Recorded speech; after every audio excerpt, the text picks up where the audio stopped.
Hey everyone, it's Kevin. Welcome back to my channel.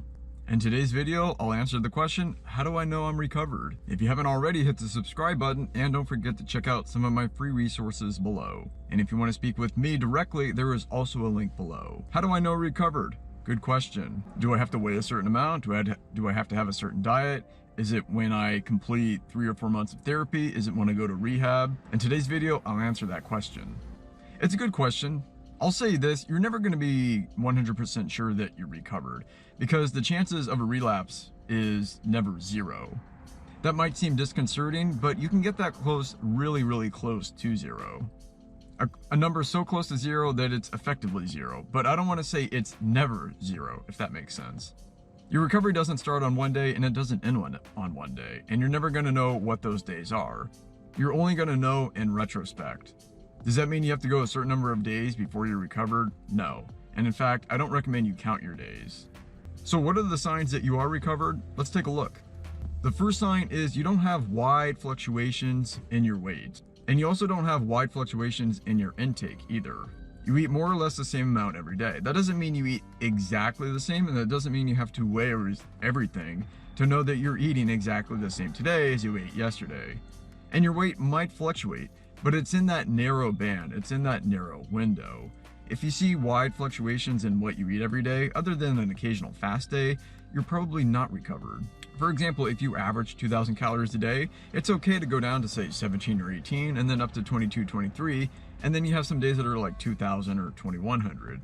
But if you start seeing this, it means you're having episodes of binging, purging, and restricting. Speaking of weight, how much should you weigh? Well, that's different for everybody. Then you should be losing weight at a sustainable weight. And when I say sustainable, it means it's not really fast. It's not something that you're gonna see on the front cover of a magazine or even a YouTube video. Nobody wants to lose weight slowly, but the thing is, that's the way it is after recovery. If you've gained 20 or 30 pounds, it's probably gonna take you 6 to 12 months to lose it all, and that's okay. Most people deal with EDs for many years, so losing all that excess weight in under a year, that's not that bad.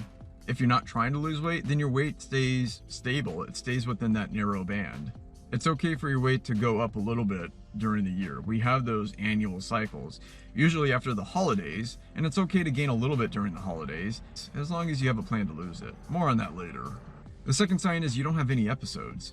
This goes back to the first point. If you don't have large variations in your intake or large variations in your weight, then you're probably not having any episodes. But if you have episodes once or twice a week, you're probably not recovered. I would say the maximum you could have and still be considered recover is 1 episode a month. Although for most people, they don't want to have 1 episode a month. They want to get rid of it completely. If you're only having 1 episode a month, that's good. You should make it your goal to get that down to never. If you're comfortable with 1 episode a month, that's your choice. And that brings up a good point. There is no one definition of recovery. Everybody's recovery is going to be different. Everybody's timeline is different. So be careful not to compare your recovery to somebody else's because you're a little bit different and your history is different and your brain is a little bit different. How long does it take to recover? That's a good question. I can make a whole nother video on that. For some people, they start noticing changes within a matter of days. Most people, it's weeks and sometimes even months. For me, when I look back, it was probably several months before I went from just binging, restricting to a sustainable diet. Research has shown that on average it takes 66 days or about 2 months to change a habit. Now that's a rough average, but 66 days, that's 2 months, so you should assume it's going to take you several months. The next sign you recovered is you don't think about eating and food too much. You're not obsessed about weight, you're not obsessed about diet. Even if you have a weight loss goal, that's fine, but it shouldn't be your #1 obsession, and you shouldn't be weighing yourself multiple times a day. You can weigh yourself every day if you want, although I don't really recommend that in the early stages especially.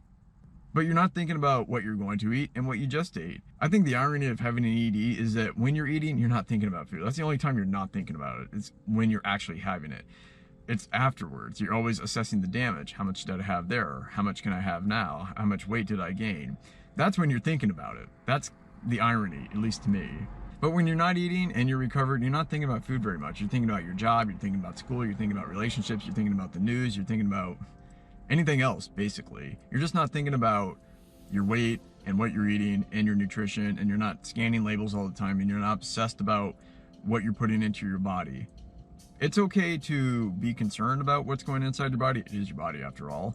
but it shouldn't be an obsession, and it shouldn't be the number one thing you think about every day. This is the next sign. You have less guilt, less anxiety, less remorse, and less shame. You don't feel bad about what you just ate. When you are in an ED, you always feel bad about what you ate. It was too much. Oh, it was too little. Oh, I'm restricting now. Oh, that was a binge. Oh, that was a little episode. Oh, I just had a little bit too much. You're always undershooting or you're overshooting, and it's causing you a lot of stress and a lot of anxiety. When you're recovered, you don't have that anymore. You just eat regular, normal-sized meals and you move on with your day. That's the ultimate telltale sign for me. If you're thinking about food more than 20% of the time, you're probably not recovered. How do you know it's 20% of the time? I don't know. It's a ballpark. You shouldn't sit down and time how much you're thinking about what you're eating, but it's just a rough estimate. A lot of people with disordered eating disorders, they think about 40, 50, 60% of the time. It is always a preoccupation with them, and they can't think about anything else, and they can't focus on what really matters in life. Speaking about life, you have other goals. This is another key point of recovery. You have other hobbies, you're thinking about other topics, you're chasing goals, you know what you want to do, you feel like you're living on purpose. That doesn't mean that you have your life all figured out, especially when you're young, 18, 19, 20, 21. Who has their life figured out at that age? Very few people. But you also have pursuits, and you also have hobbies, and you're not skipping those. When you have an ED, you're always skipping social events because you're either ready for the next binge or you need to restrict. You don't want to go out to a restaurant because you need to restrict today. Or you don't want to go to that party because you're going to be anxious about all the food there. That's another sign. Can you just live your life without the restraints of this ED? Yes or no? If it's yes, then you might be recovered. If no, you have some work to do. Let's talk about physical effects. How's your vision? Do you see well? Do you sleep well? Do you have regular bowel movements? Does your skin look okay? Or do you look yellow, pale? I noticed that a lot of bulimics and a lot of people with anorexia or orthorexia, they always look white. They always look like they're gonna die at any moment. They always have this ghostly complexion. They don't look good. Other people have this jaundice look. They look like yellow or orange, or some people have eaten nothing but carrots for months on end and then they start to turn orange. That's a rare exception. If you're a female, do you have a regular menstrual cycle? If you're a male, do you wake up with an erection or morning wood, as they call it? Do you just have these normal cycles? Is your body functioning properly? If it's not, then you're probably not recovered. In those early stages of recovery, your body is still adapting. I mean, you've caused a lot of damage to it. You should be really thankful for your body, by the way, that it has sustained all of this damage. I mean, each episode is an assault, if you think about it. And if you've had hundreds, if not thousands of episodes and you're still alive, you are really lucky. Doesn't mean you should delay recovery. It means you should take action today, because your body can only sustain so many episodes. Take advantage of this day and start the process now. This channel would not be possible without Essetino Artists. If you want to start your own YouTube channel and start producing content, then check out the Creative Business Academy. There is a link below. What about a perfect diet? Do you have to have a perfect diet? I say no. Remember, the first point is you don't have wide fluctuations in intake. That doesn't mean that you're avoiding potato chips and French fries and burgers and donuts. You can have all of that during recovery. I don't recommend it, especially in the early days when you're still fragile and you're not used to eating moderate portions of anything. You can incorporate those foods later. In the beginning, I highly recommend that you keep your selection limited. You should only be eating really basic stuff, not bland stuff, but not exciting stuff. Have oats instead of Cocoa Puffs. You get my point? But you can lose weight and recover eating processed foods. You don't have to have that perfect diet. Most people eat a combination of non-processed food and processed foods anyway. Nobody's 100%, well, some people are, and they're usually the orthorexic type, but nobody is 0% either. So start to see the quality of your diet on a spectrum. And if your quality sucks and you're having donuts and coffee every day, what's a better alternative to that? Don't focus on the perfect diet, and don't focus so much on quality right now. Focus on quantity. Quantity drives quality. Once you can control for quantity, you can eat any diet you want. The next sign is you don't feel like you have to have it. When you have an ED, especially binge eating, bulimia, you feel like you have to have it. I have to do this. You feel like somebody is prodding you towards the pantry or the refrigerator. Somebody is forcing you to go to that grocery store and get a whole bag of treats and goodies. Thing is, nobody's prodding you, you're prodding yourself. I will say that the brain has this enormous capacity to create appetite and to create that wanting effect. There are certain chemicals in the brain, but in the end, we don't dance to the chemicals of our brain.